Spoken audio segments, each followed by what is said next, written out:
Our guest speaker today. This is Dr. Roland von Känel. He is a full professor of Consultation-Liaison, Psychiatry, and Psychosomatic Medicine at the University of Zurich.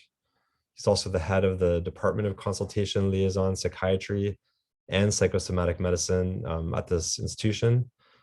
He was trained in general internal medicine, like myself and some people in our group, but he also has training in psychiatry and psychotherapy, which is a specialty in Switzerland that we don't have an equivalent of exactly in the United States. His major research interests include psychobiological pathways linking psychological stress and behavior with the development and clinical manifestation of somatic diseases and mental disorders. So a lot of overlap with the interest of many of the investigators in our center. And with that, I'll pass the mic to Roland. Thank you very much, Ian. And thank you very much for having me this evening in Switzerland, at least, and giving me the opportunity to present some of our data and to hopefully have a fruitful discussion about the future research in this area. So the title of my talk is Prevention of ACS-induced post-traumatic stress and the lessons learned from a randomized controlled trial. I'm also happy that she did together with Rebecca all the good work I'm going to present while her doctoral thesis a few years ago, and we are still publishing papers and data from this very interesting study we had the opportunity to conduct with financial support of Swiss National Science Foundation. I'm just trying to, yes. Now it works. You see, we published the study protocol a few years ago in Trials, so you can look this up if you are interested in the study in more detail. And then we published a primary outcome 2 years ago in Psychotherapy and Psychosomatics, and we just had a paper which was accepted by Frontiers in Psychiatry on the course of the post-traumatic symptoms between 3 and 12 months after ACS. So I'm going to present data from these two studies here and some others as well, but the primary data from these two studies. So I start out with some background. Forgive me if this is all known to you, at least to many of your group. So, but acute coronary syndrome induced post-traumatic stress. You all know that cardiac diseases, heart diseases can induce post-traumatic stress disorder. This has been shown, of course, for ACS, but also for other types of cardiac diseases. And if we look at studies, systematic reviews, also meta-analysis, Donald has published some of these, then we always find about a prevalence between 10 and 25% of clinically significant levels of post-traumatic stress symptoms. And by the way, if you have a question, please ask, interrupt me, or you can also write in the chat, and I'm sure Ian will moderate the discussion. So concerning acute coronary syndromes, it's important to note that it's not only about post-traumatic stress, but Steptoe's group has shown that about 20% of patients report intense distress and fear of dying, and another 50% report moderate fear and distress. 4% of our patients develop acute stress disorder, so this relates to DSM-4 diagnosis, and also 4% develop DSM-4 post-traumatic stress disorder, so a clinical diagnosis, and another 12% develop clinically significant post-traumatic stress symptoms. These numbers come from the meta-analysis of Donald Edmondson and colleagues, published 2012. What is post-traumatic stress disorder? Of course, but just to get it straight, there are symptoms of experiencing the event, avoidance of event-related cues and numbness of feelings, and hyperarousal symptoms. There needs to be some clinically significant distress or impairment in daily functioning, and we can distinguish between syndromal or clinical PTSD and subsyndromal or subclinical PTSD. There are different definitions for subclinical PTSD, but we can also let's say categorize patients according to their clinically significant post-traumatic stress symptoms based on a cutoff on a questionnaire, which is quite often done. Most of the studies I'm going to present apply to DSM-4 criteria for PTSD. You all know that meanwhile DSM-5 has been introduced for about 10 years now, and the symptomatology of PTSD according to DSM-5 has slightly changed. Now the avoidance numbing cluster has been divided into two distinct clusters: avoidance, persistent negative alterations in cognitions and mood, and the numbing symptoms are still there, relate to DSM-4 symptoms, but they also include the new or reconceptualized symptoms such as persistent negative emotional states. And the hyperarousal cluster is also still there, but it also includes now irritable or aggressive behavior and reckless or self-destructive behavior.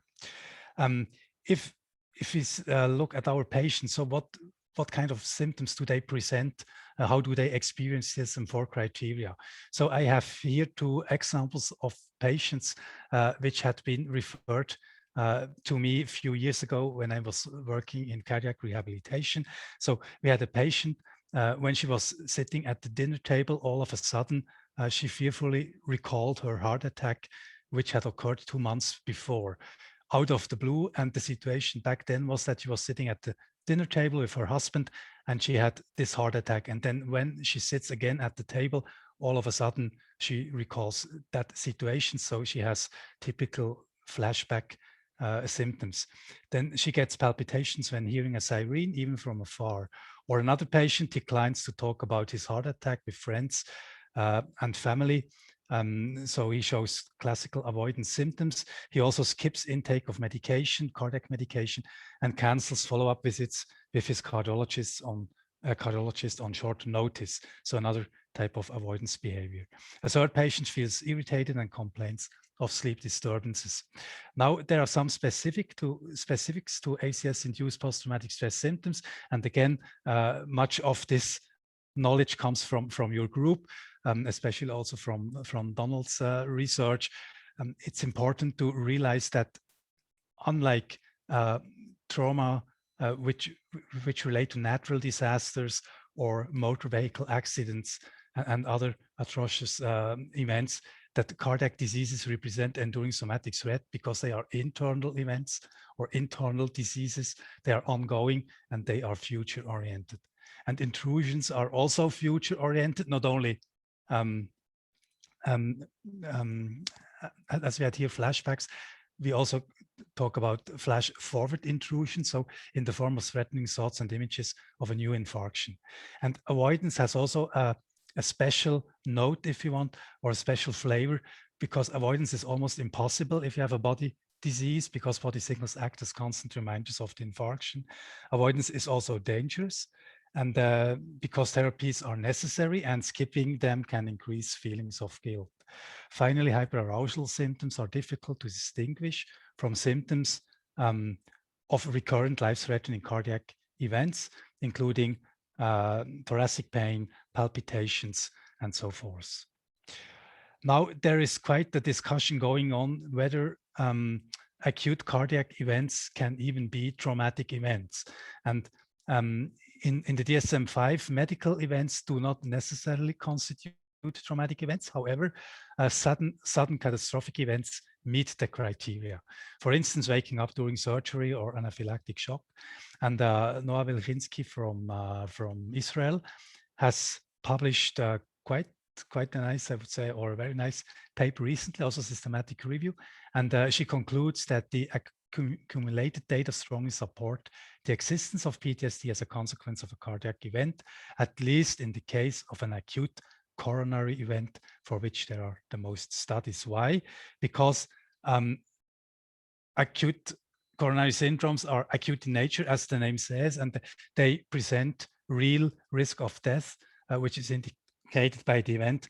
Our patients perceive intense feelings of loss of control and helplessness, and the process of adaptation to the traumatic acute cardiac event greatly resembles symptoms of PTSD due to other causes. So very nice statement. If it looks, walks, and swims like PTSD, it is PTSD. Now, what is the natural course of PTSD? So in the case of acute cardiac events, the natural course also resembles more to PTSD than to an adjustment disorder. So meta-analytic evidence suggests that about half of individuals with PTSD do not remit from the disorder naturally after 3 years. So that's for all types of PTSDs, different causes. If we look at acute coronary syndrome-induced PTSD, then we see that about 2/3 of patients with a DSM-4 PTSD diagnosis, which was made 5 months after the event, still had the clinical diagnosis 2 years later. It's a study we did a few years ago.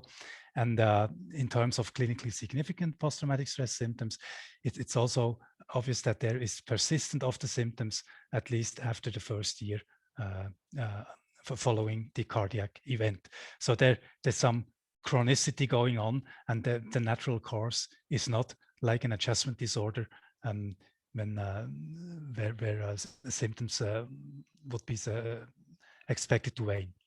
So the MI SPRINT trial had one primary question, and the question was, can we prevent the development of ACS-induced post-traumatic stress symptoms? And there were other premises we stated when we planned the study. So our intention was to have, can we do this with a pragmatic intervention, really pragmatic, not a highly sophisticated psychotherapy protocol nobody will ever use in clinical practice. So it was really, can we do this, achieve this with a pragmatic intervention that could be delivered in a busy acute cardiology setting within 48 hours of hospital referral of patients for acute coronary intervention. And what was the state of knowledge at the time when we planned MI SPRINT? So this was back in 2011, 10 years ago. Time flies. Back then, and that's still the case, early psychological interventions can prevent the development of post-traumatic stress disorder and post-traumatic stress symptoms in survivors of accident and physical assaults in symptomatic individuals. So what is symptomatic? What does it mean? The term symptomatic referred in these studies by Robertson and colleagues to early symptoms of traumatic stress. So patients need to be symptomatic. That's somehow obvious. And the second point, which was important to plan the study, or what was known back then, these early interventions work if the intervention is trauma focused. So there needs to be some specific ingredient. There are no harmful effects if compulsory psychological debriefing is avoided, and preventive effects back then of early psychological interventions for PTSD had not been studied in patients with ACS. So this was completely new back then.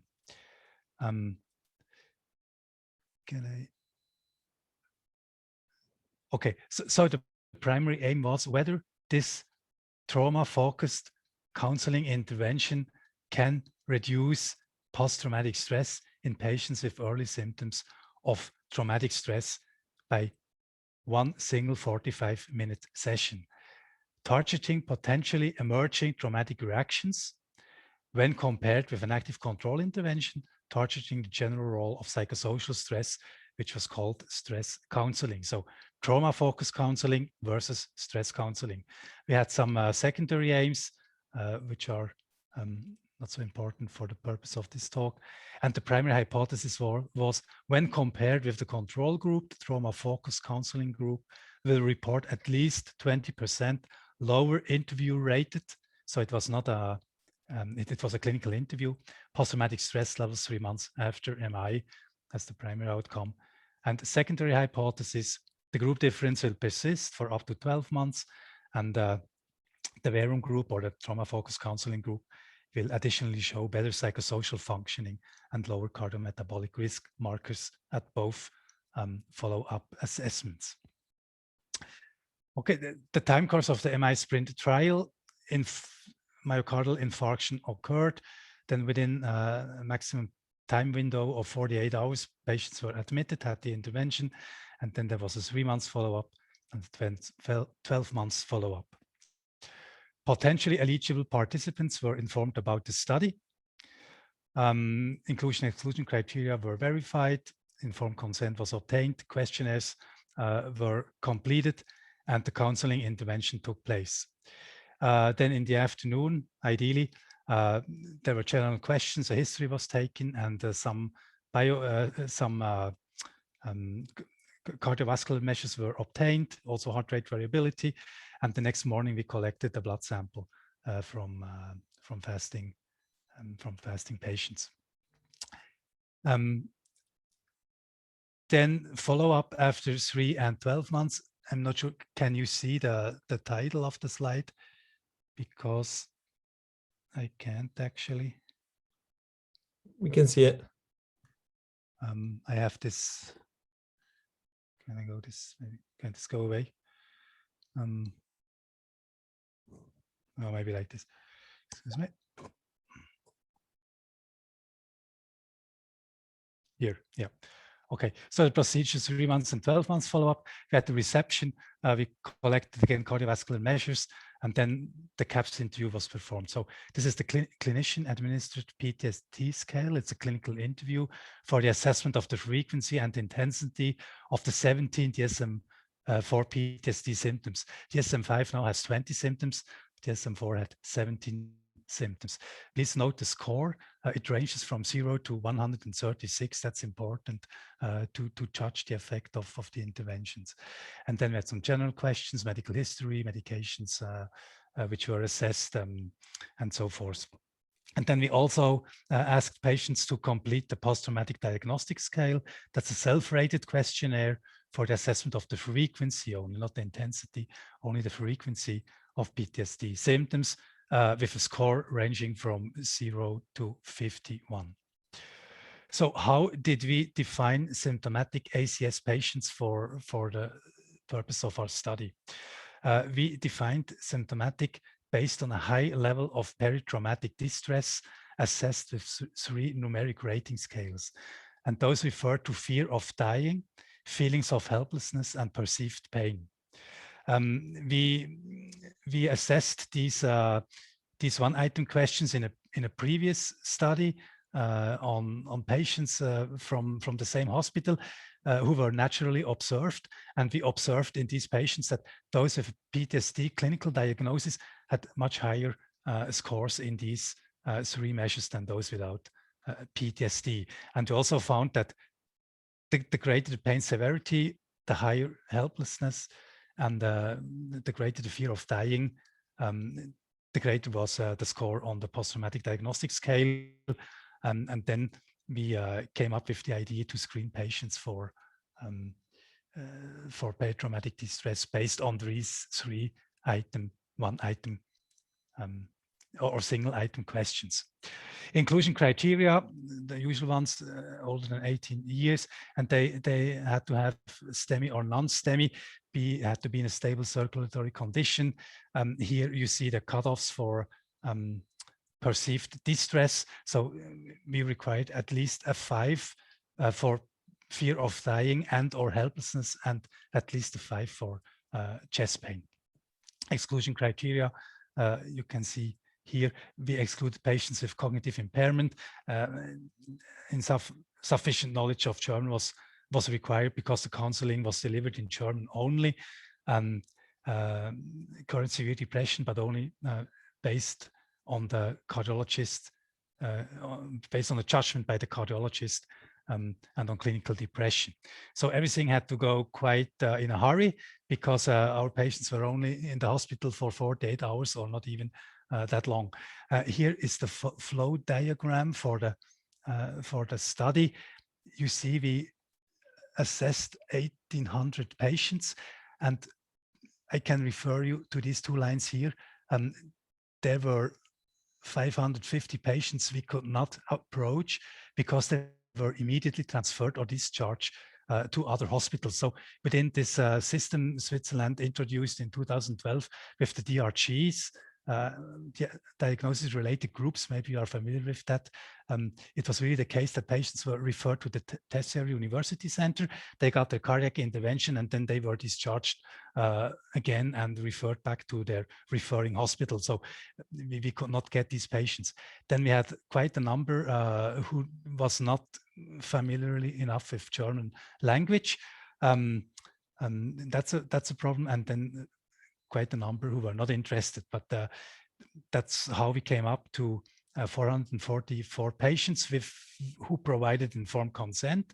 Then we had to exclude another quite high number because of cognitive impairment, 138 as a major reason, and because peritraumatic distress was too low. We could randomize 190 patients either to trauma-focused counseling or stress counseling. All received the respective allocation, and 155 patients completed the 3 months follow-up. Why did we lose patients to follow-up? They could not be reached, they declined to participate, and a total number of 7 deceased within these 3 months. For the 12 months follow-up, we had 106 patients who completed the follow-up, and overall we had 104 patients who completed both assessments. And why did we lose patients to follow-up for the 12 months follow-up? The major reason was because we did not have enough funding to recruit 39 patients for a second time, and this was really too bad, but that's how it was. It's still a shame if I think back today that we didn't have the money to recruit them, but that's how it is. Okay, so how did the counseling session or the intervention look like? It was a RCT design, equal contact time in both arms with a counselor, 45 minutes, within 48 hours after MI, by the bedside in the CCU, coronary care unit. Both interventions pursued principles of emergency psychology with care team approach. First, empathic assessment of the current accurate needs, normalization, education, information, resource activation. Then the Verum group was confronted, let's say, maybe this was a problem, let's discuss it later on, was confronted with the term trauma. So what is a trauma? Why can MI be a traumatic experience? What is PTSD? How can traumatic reactions look like? Should they emerge? Why do not all patients react the same way, especially not traumatic to an MI? And how can they cope with symptoms? Should they emerge? And how could they get professional help? So these were important contents. The active control group was educated or informed about the role of psychosocial stress in cardiovascular disease. Why can it be dangerous?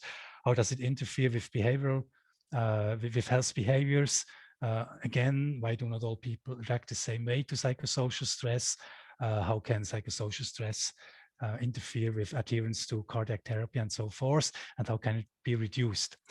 This was actually a similar approach, very similar, but strict avoidance of trauma-related terminology and content was of the essence in the active control group.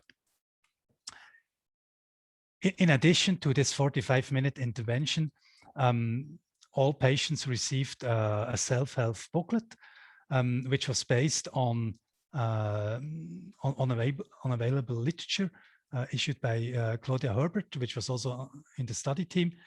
And we adapted these self-help guides to patients with cardiac disease, and we created, let's say, self-published manual for patients how to deal with psychosocial stress and about the role of psychosocial stress in cardiovascular disease. Unfortunately, both self-help or self-published books are in German, but they can be downloaded from the Psychotherapy and Psychosomatic article 2018 as online material. These are the baseline characteristics of the 190 study participants we could randomize.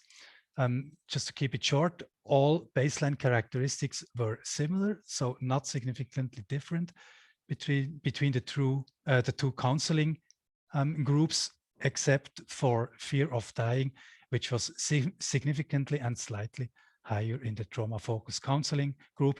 But I can already tell you that when we adjusted our analysis for fear of dying, the results remained the same.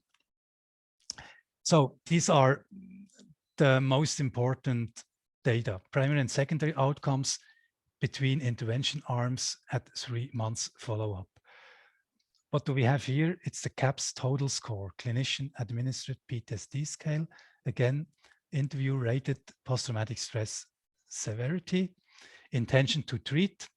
We lost 7 patients because they died.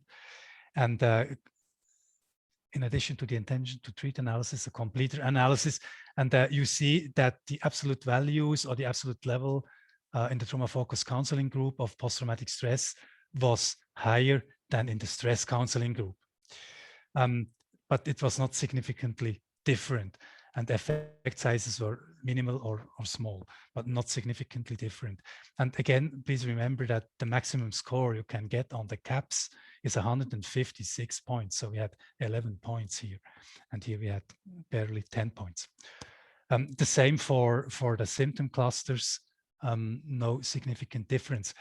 On the other hand, looking at the post-traumatic diagnostic scale, so the self-rated post-traumatic stress, we had a significant difference between the two groups, such that in the trauma-focused counseling group, post-traumatic stress symptoms were significantly higher than in the stress counseling group, and effect sizes were also at least small to moderate. The same for the individual clusters. And if we looked at secondary outcomes, we had a similar picture in terms of depressive symptoms and psychological distress. But again, here, this is the BDI total score. So on average, 6 minimal symptoms of depressions start at 5. And in both groups, quite a low level of depressive symptoms. But nevertheless, there was a group difference such that the trauma-focused counseling group had higher overall stress or distress than the stress counseling group. If we put these numbers in context, then we can state that in our MI sprint trial, out of 190 patients, 1 patient or 0.5% came up with a PTSD diagnosis. On average, patients had a score of 4.8 for post-traumatic stress symptoms, self-rated. If we compared these numbers to a sample we had collected a few years earlier in the same hospital and looked at 3 months 3 months results of PTSD diagnosis and PDS score, you see that these numbers were much higher. And if we looked at the subsample, although there were only 39 patients who also had a high level of distress, which met the criteria for peritraumatic distress we applied for MI Sprint, then 10% of these 39 patients had a PTSD diagnosis, and the average PDS score was 16.4, so clearly higher. So let's say this would be the natural course of PTSD. And if you look at meta-analysis data of Don's study, then there is on average prevalence of 4% for PTSD, clinical PTSD. So if you put this in context, we had quite lower levels or prevalences of clinically significant PTSD in our study. But we did not find significant difference in terms of our primary outcome.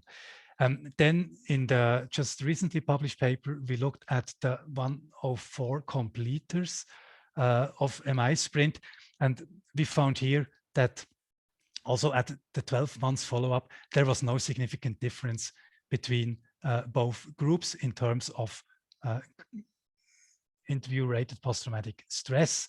You see stress counseling, trauma-focused counseling, still with higher levels for trauma-focused counseling, but not significantly different. There was no time effect, so the symptoms persisted in completers of MI Sprint. There was no time by group interaction, and as I said, no group effect.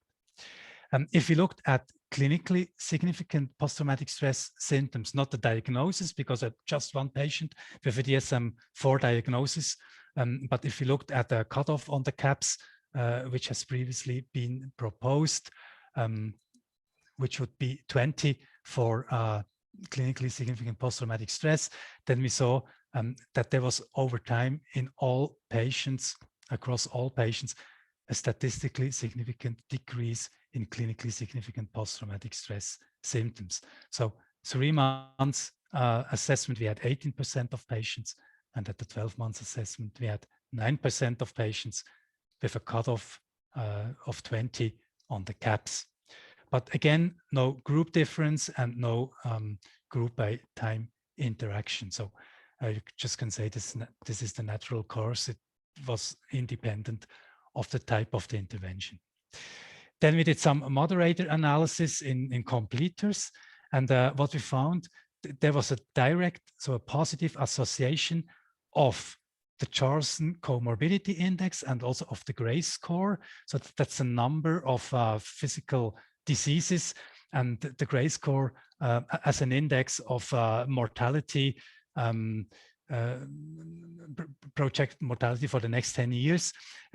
That when patients were in the trauma-focused counseling group, there was a positive association between these two indices with total post-traumatic stress symptom severity across both follow-ups. So it looked as if, but it's very exploratory, we did a lot of exploratory analysis, it looked as if patients with higher clinical burden had less of a benefit if they were in the trauma-focused counseling group. And maybe these are the patients who do not benefit from trauma-focused intervention, or for whom trauma-focused counseling could be even harmful, quote. But these were actually the only moderators we found, and we tested for quite a number of moderators. For instance, the peritraumatic distress was not a moderator of the intervention effect. Okay, what are the most important conclusions from the MI Sprint trial? I think we can state that one session of individual early trauma-focused counseling was not more effective than stress counseling for the prevention of interview-rated ACS-induced post-traumatic stress symptoms and also post-traumatic stress disorder. So was not more effective because we hypothesized that trauma-focused counseling would be more effective. But we also have to state that self-rated post-traumatic stress showed significantly less beneficial effects with trauma-focused counseling versus stress counseling, higher scores on the PDS. So in this symptomatic subgroup of MI patients with a high level of peritraumatic stress, so they were symptomatic, both interventions resulted in a remarkably lower incidence of PTSD and less severe post-traumatic stress symptoms when compared with observational studies. So the question is, or is there a role of active non-specific factors responsible for this observation? To prevent post-traumatic stress, patients with high distress during ACS, so symptomatic patients, might benefit from early pragmatic psychological counseling, although the content of such interventions needs further exploration, and important trauma-focused early preventive treatments should likely be avoided, particularly so in patients with a high clinical burden. Okay, so maybe there are questions, or I just move forward to our thoughts, how we could advance this research area, and what are the most important questions, and how can we potentially answer them. Maybe I move forward. Oh, I see. There's a question in the chat. If I can open it. Yeah. Hi, okay. Roland. Hi, Don. Okay. For my question. Yeah. For the sick. Okay, please. The idea. I assume since you analyzed and published the exploratory analysis, looking at the Grace and the Charlson and the PTSD symptoms at, I think it was 12 months. wondering if you think there's something there. Of course, it's a tiny effect and it's exploratory analysis, but perhaps a single session professionals with one interaction with mental health professionals sort of naming the ACS as a potentially traumatic event may frame their understanding going forward.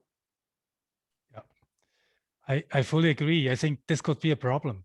So if you even mention the word traumatic, this could be problematic for patients. So I mean, many patients just don't know that an MI could be traumatic. So why should we burden them with this knowledge? And I think this could really be a problem.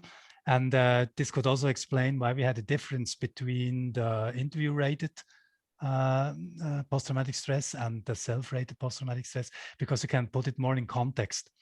If you I mean, as an interviewer, you can really put it more in context, the subjective experience of the patient related to the MI as traumatic, and if they are just filling in the questionnaire, that they could remember, oh yes, I heard about trauma and MI can be traumatic, so I make a cross mark here, and then all of a sudden you have 2-3 points higher score on the post-traumatic diagnostic scale. So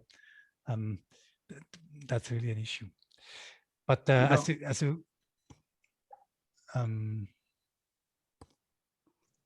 mean, here, this was not self-rated, it was really clinician-rated.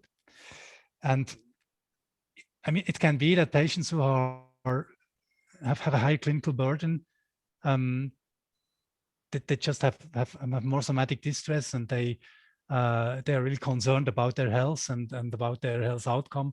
And so they are more vulnerable to be confronted with say a term like trauma, and maybe that's why they showed great levels of post-traumatic stress.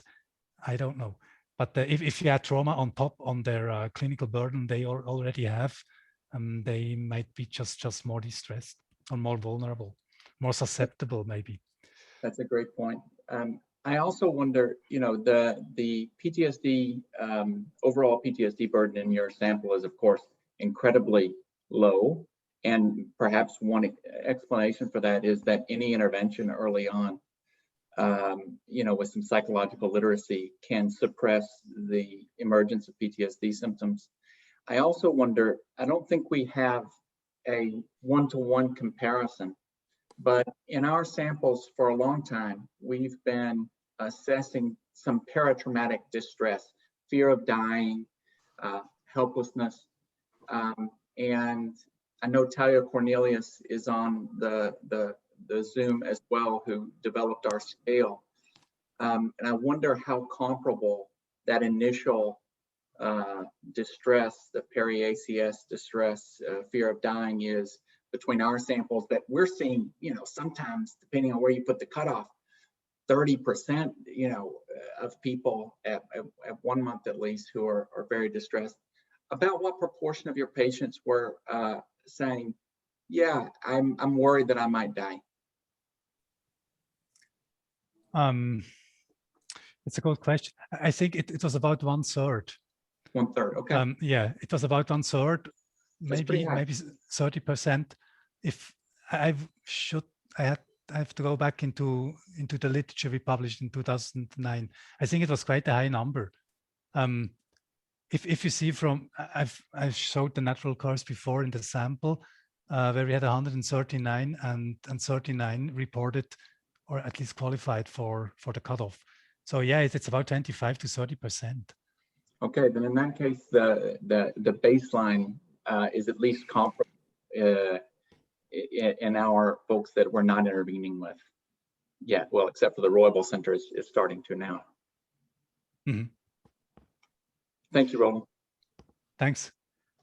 Roland, could I ask a question as well, or follow up? Sure.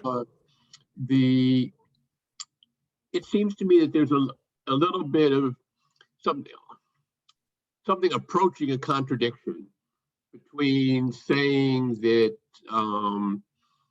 between concluding that the intervention has no effect, or may even, might even be harmful, the very low rates of PTSD and actually levels of other symptoms that you found. And so on the one hand, your main intervention wasn't, for the most part, wasn't better than the comparison group, but maybe they were both effective. And so concluding that neither is effective, or concluding that it wasn't effective, seems to me to be risking throwing the baby out with the bathwater. And I guess the other related to that is sort of the counterfactual question of what do you think the PTSD rate would have been in the people who didn't participate in the study? Or, is there any explanation for why the overall PTSD rate is so low in your study, apart from both interventions being sort of effective? Mm-hmm. Yeah, it's a very good question. I think we cannot answer it, but it's a very good question. We only have a natural course of patients, how their symptoms develop, and but even there, not all the patients sent back the questionnaire when we did that study back then. And I mean, you only can speculate that maybe patients who show more avoidance behavior are not willing to participate in such a study because this would be too upsetting for them, for instance. But we just don't know. Yeah. Okay. But still, I think because we really try to recruit patients with a high level of post-traumatic distress, the prevalence of clinically significant post-traumatic stress symptoms should have been higher than in just a natural sample of all patients, because also in other studies, post-traumatic distress, fear of dying, and I can show that are really predictive of post-traumatic stress symptoms. So I think I'm pretty confident we had a vulnerable sample who should have showed quite a high level of post-traumatic stress, but they didn't. Yeah. I guess the one other way to perhaps frame the question is again a sort of counterfactual that you don't have the data on. But suppose you'd had a usual care control group as opposed to an active comparison group. What do you think what would you speculate you would have found? That the usual care group would have had higher levels of post-traumatic stress. Yeah. Actually, we tried to do that, but the ethical committee did not consent to that. Yeah, that's why we had an active control group, but maybe it was too active. Yeah. but that's as Ken Friedland has written, that's very dangerous to have when you're first starting out and wanting to show some effectiveness. That's very dangerous to have too strong a comparator. I know the papers, and unfortunately we didn't have this literature back then when we sent in the proposal. Thank you. There's another question in the chat. Don, that's crazy that the ethics committee wouldn't consent. Yes, I agree. We had other studies we had to cancel, although we had the funding. Okay, how to advance this research area? Well, basically, should we prevent or should we treat? I mean, these are the two questions, and based on your excellent review articles, where you stated all these questions, I think we can use this for discussion. So you had this early interventions to prevent post-traumatic stress symptoms in survivors of life-threatening medical events. And you know this literature better than I do because you wrote the paper. But indeed, some CBT, meaning making palliative and drug interventions like cortisol or beta blockers may reduce post-traumatic stress. However, the literature is very heterogeneous.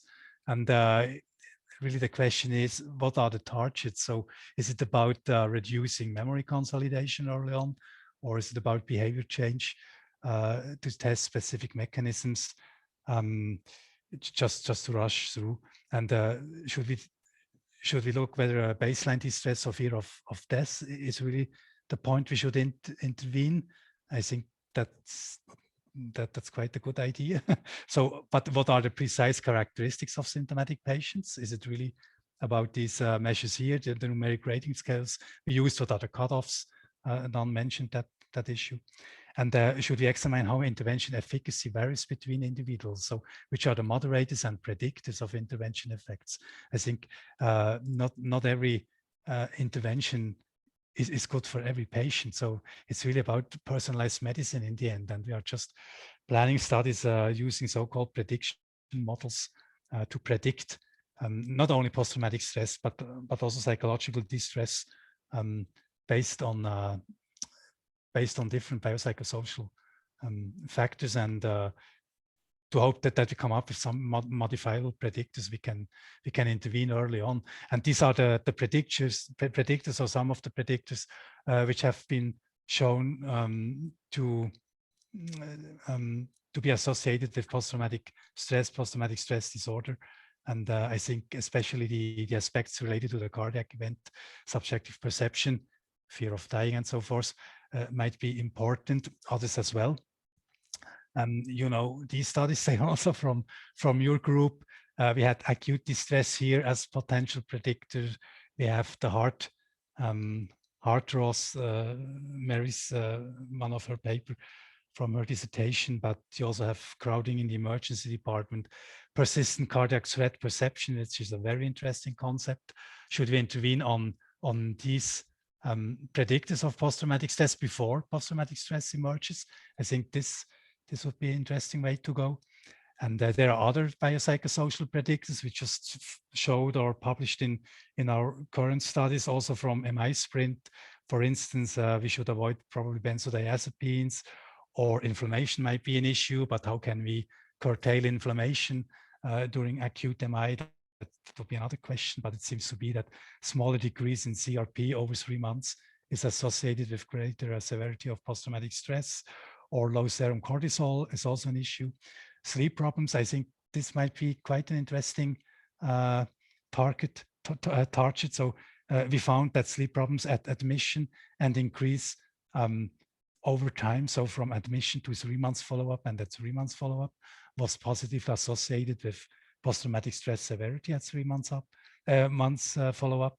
And then we also had alexithymia as a personality trait, which moderated an association between acute stress symptoms and post-traumatic stress symptoms 3 months after MI. So there are some modifiable, some preventable, some less modifiable, of course, predictors which could inform personalized medicine maybe. Or the other way around, should we wait until treatment, with treatment until PTSD has established? And there is this meta-analysis you recently published, your group published. And there are 2 studies, randomized controlled studies in patients with cardiac disease. I will just show them later on, but still the content of therapies which are possibly effective for CVD-induced PTSD are still largely unknown. So this is an uncontrolled study from Shemesh back from 2006, 14 patients. They found that trauma-focused CBT plus education did better than education alone to reduce post-traumatic stress symptoms. Here it was the post-traumatic diagnostic scale, but not controlled, very small number. Then another study from the same group, which basically was about showing that trauma-focused psychotherapy is safe in patients with cardiovascular disease, because there's activation of the cardiovascular system during imaginal exposure therapy. So they could show that this intervention is safe. They had a subgroup of patients with acute unscheduled events who also had high baseline post-traumatic stress symptoms. So they were very symptomatic, who showed a benefit from imaginal exposure therapy controlled to the education control group. But it really, the study was about showing that exposure therapy is safe in CVD patients. And then the second study, randomized controlled study, is about EMDR, which seems to be a very interesting approach. So this study had 42 patients, and EMDR protocol, 8 phases, that was associated with a significantly high reduction of post-traumatic stress symptoms, anxiety, and depressive symptoms than prolonged imaginal exposure in cardiac surgery patients, many of whom had also coronary heart disease. And then another small study, not controlled, ICD shock-induced post-traumatic stress symptoms, EMDR resulted in reduction of PTSS and other measures of psychological distress.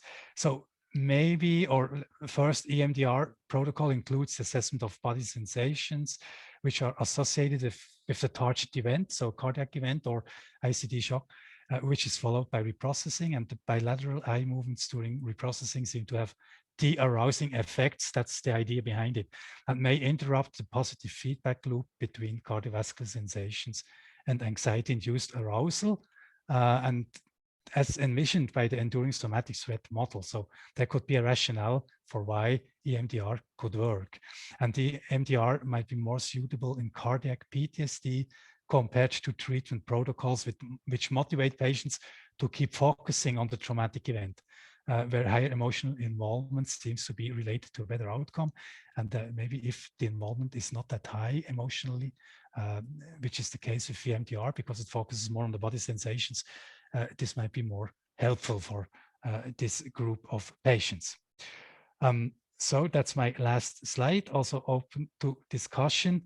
Prevention and or treatment of ACS-induced post-traumatic stress disorder to be discussed, probably both. So these recommendations are open for discussion. They are not exhaustive, and some are empirically based, others would need to be tested in the context of cardiac diseases. We thought about, and that's much Mary's work as well, we thought about 3 phases. So we have the acute phase, we have further course, and we have stabilization when patients are stable. What could be done? And you see the proposals or the ideas, providing safety and control, taking physical needs into account. So these are really things we try to achieve with our MI Sprint protocol.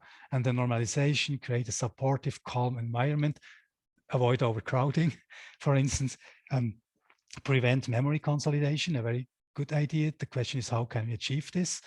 For instance, in our study, we saw that unless unlike benzodiazepines, beta blockers had no effect on post-traumatic stress symptoms. In your study, you showed an effect, but we could not replicate that.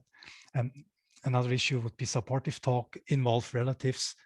Social support is an important means here.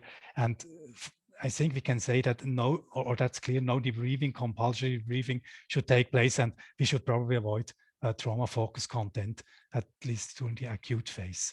In the further course, psychoeducation, stabilization, reactivation of resources, daily structure, creating a plan of action, rehabilitation, very important. I think cardiac rehab is very important, building up confidence in one's heart, address anxiety sensitivity, and teach relaxation techniques.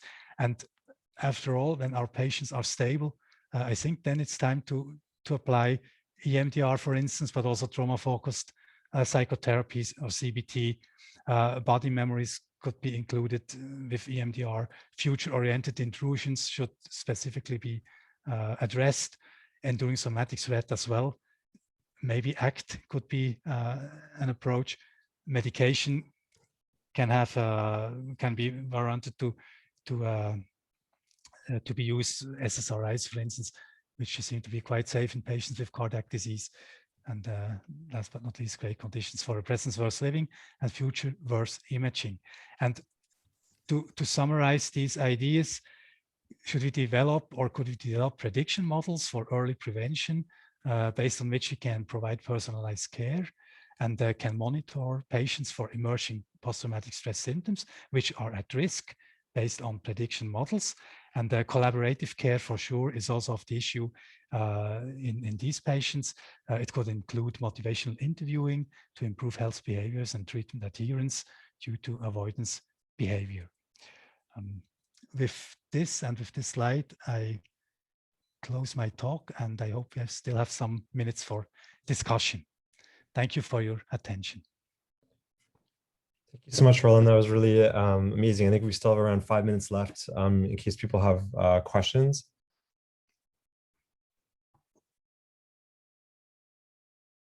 I was wondering if you could talk a little bit about just the logistics of, intervening on people before they left the hospital. It's something we've, with COVID, we didn't really even have the opportunity to do that. But we before COVID, we were trying to look into how we would be able to reach people at that time, thinking about issues like privacy, just the busyness of sort of wanting to get people discharged as quickly as possible. Just wonder if you have any thoughts on that, and also patients' sort of willingness to have an intervention done while they're still sort of really in the right at the beginning of dealing with this event. I mean, the question really is, what is the aim of this intervention? Also, do you mean you would like to prevent the development of post-traumatic stress once they left the hospital, or would it be just to, I say, to empower patients to deal better with psychosocial issues which can emerge after MI? Because I still fear a bit, based on our findings, that as soon as we introduce the issue of your heart attack could have been traumatic, and now we discharge you from the hospital, you can do this and that, it could rather trigger traumatic responses and could be contrary to what we would like to achieve. Maybe it should be more kind of education about dealing with stress, and I really would recommend to send every patient who is ready to do that, and if insurance pays, of course, but that's really not an issue in Switzerland, to attend cardiac rehab. I think that's a very good means to address a lot of difficulties, also psychosocial issues, after an acute cardiac event. And I think that's basically my recommendation there. Yeah, I think I was wondering more, irrespective of whether it was trauma focused or not trauma focused, I was wondering about the receptiveness of patients, and even just like finding the time logistically in between nursing care and family members visiting. What is the hospital the right place to begin the intervention, or, we're assuming we know what the proper ingredients are, or is it something that should wait till after people get home? Just wondering if you had thoughts on that. If you have the time and the resources, I think the hospital wouldn't be the wrong place. Let's put it like this. But it's really what you are telling patients, or what would be the intervention in the hospital. Is it really? I mean, it's still acute. It's still acute phase. But to normalize and to address anxiety, I think it should be on a voluntary basis. You cannot force patients to listen to your intervention. So it should be an offer. So we have this offer here, and sometimes patients, they are lucky if they can talk about their experiences with their heart attack. So we are here, or we have an offer if you would like to, and the patients who would like to, they can. They can have such an intervention, or be it 30-minute talk with a nurse or so. I think that this might be a good thing to do, and then it's really about offering cardiac rehab. I think, at least in Switzerland, there are also psychosocial issues addressed in cardiac rehab.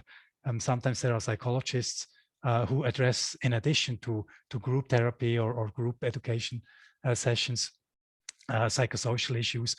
We are screening on a regular basis now in cardiac rehab for anxiety and depression, not post-traumatic stress yet. But I think cardiac rehab would be a good place, or motivate patients to attend cardiac rehab.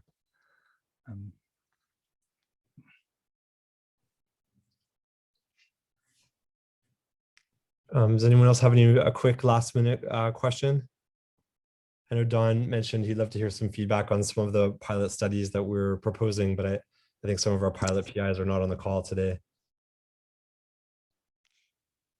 You asked what proportion of patients attend cardiac rehab. Mary, maybe you know, I think it's about 20% in Switzerland. Unfortunately, more than 20%. Do you know if in your sample, was it higher than, any different than usual, or you think it was around that percent? Good question. We analyzed that. I think it was about half of the patients, and I also controlled for that in exploratory analysis. It had no effect. And it was not different between the two groups. That's also important. So it was not the case that those in the trauma-focused counseling group attended cardiac rehab less, for instance, because they would have shown avoidance behavior, for instance. So that this was not the case. Yes, but it was much more higher than in the normal population. So maybe this is one point why the PTSS is so low at the end. Maybe. So more of a general effect on psychological distress because they attended cardiac rehab, and then due to this effect, also post-traumatic stress was lower. Could be. Are you guys planning any follow-up interventional work in this patient population? Yes, Mary, can you say a word? Yes, we do. We actually are doing an intervention with EMDR. With eye movement, yes. So we adapted to standard protocol because we switched more to future-oriented flash forwards. And yes, but we didn't include one patient at the moment, so we cannot say anything yet. But yeah, in 2 years, maybe we are lucky to present the results. Yeah. At least the ethical committee approved the protocol. Yes. Because we will then have a waiting control group. So we have the intervention group. Are you still using the caps? Yes, we are still using the caps, yes. I had always wondered, because we've argued that at least for clinicians who aren't aware of the specifics of, yes. it can maybe underestimate, but you probably have trained your people. So I'm so into you. I really feel it the same. So this is the problem of the recruitment as well, because we use the PCL5. I don't know if you know it. And my students, they screen the patients, and they always told me that it's so hard to recruit them appropriate because they have the feeling that they are burdened, but these questions are not for ACS patients. And yeah, that's the reason why I think models such threatening and future-oriented threatening is much more valuable and better. Yes. Ian's Royal Center, and if I speak out of turn, please correct me, Ian, but has dealt with that very issue and has begun focusing on cardiac anxiety as both a precursor to PTSD, a predictor of PTSD, but also as a sort of distressing construct in and of itself, and a better, perhaps, indicator, particularly early on, of sort of who's going to go on to be distressed. We thought it might be more clearly tied to the fear around some of the health behaviors, the heightened anxiety around feeling sensations in their heart, which maybe there may not be the only thing that drives distress, but maybe it drives the avoidance behaviors. It's interesting that you guys were working on the EMDR. Jeff Burke, who unfortunately isn't on the call right now, but he did one pilot using cognitive bias modification training, and currently he's working on pace breathing as a type of heart rate variability training. Very early pilot work. Initially he just did in the lab, and now there's a pilot study where people are learning how to do it at home, and they're supposed to be practicing in between sessions, so trying to get a bigger dose. But again, trying to do some interventions that are not what patients think of as like psychotherapy, and maybe sort of downplaying the the trauma as the big word, Mhm. and more about sort of trying to calm down and reduce the threat in a way that may not be threatening unto itself. Yes. Mhm. Mhm. And there's another wild one that we haven't really told anybody else about, but it will go directly to the physiological sensations. Yeah. Ian, what's Sachin's trial? So he's testing a stellate ganglion blockade. I don't know if you're aware of that research, that there was several studies, but one big one that JAMA Psychiatry published a few years ago, doing stellate ganglion blockade for veterans that had PTSD, and had a pretty strong benefit. And there's, in the VA, there's been a sort of a bubbling up of research in that area. And Sachin's a neurologist, works in the neuro ICU, and they often do stellate ganglion blockades for other reasons. So they're actually quite comfortable and familiar with the procedure that may sound scary otherwise. So before they leave the hospital, there's an anesthesiologist that will administer the procedure. But we're just at the beginning. We've recruited only one participant so far. Yeah. Is it a temporal or a permanent blockade? Temporal. I forget the duration that it would last. So in the VA studies, some people will come in for repeated dosages, like on a monthly frequency or something like that. But we're just doing the very initial sort of proof of feasibility. Sounds very interesting. I never thought of it. It sounded like science fiction to me when he proposed it. Yeah. I just wanted to go back to one thing that sort of came up in the conversation, and that's, if you had so much higher participation in cardiac rehab, I wonder whether that introduced a selection bias into those who are willing to participate in your study, and that that contributed to perhaps to the very low PTSD rate. That those, I mean, you could go either way. That as I think Mary suggested, doing the cardiac rehab may have prevented the PTSD, or maybe people who are willing to do the willing to enroll in your study and also willing to do cardiac rehab may be a different set of people for whom they're not as at great risk for PTSD as those that, as those who are not interested in participating. That's very well possible. Yeah. Yeah. Just a last thought. Thank you very much for sharing your last decade or 2 decades of research. Yeah, at least in this field. Yeah. And it's clear that Mary is already doing great things, and that we can expect many more in the future as well. I hope so. It really is a pleasure to have you both. And we've obviously followed your work and respect your insight a great deal. Ian had to go off to another meeting. He was late because he was so interested in the conversation. But thank you again for coming and sharing with us. And we look forward to interacting with you again in person, perhaps, before long. Oh, yes, yes. I'm thinking about my sabbatical in 2 years from now or 3. Yeah. That's a beautiful word, sabbatical. Yeah. Okay, have a good night. Okay. Thanks you too. Bye-bye. Bye-bye. Bye-bye, thank you.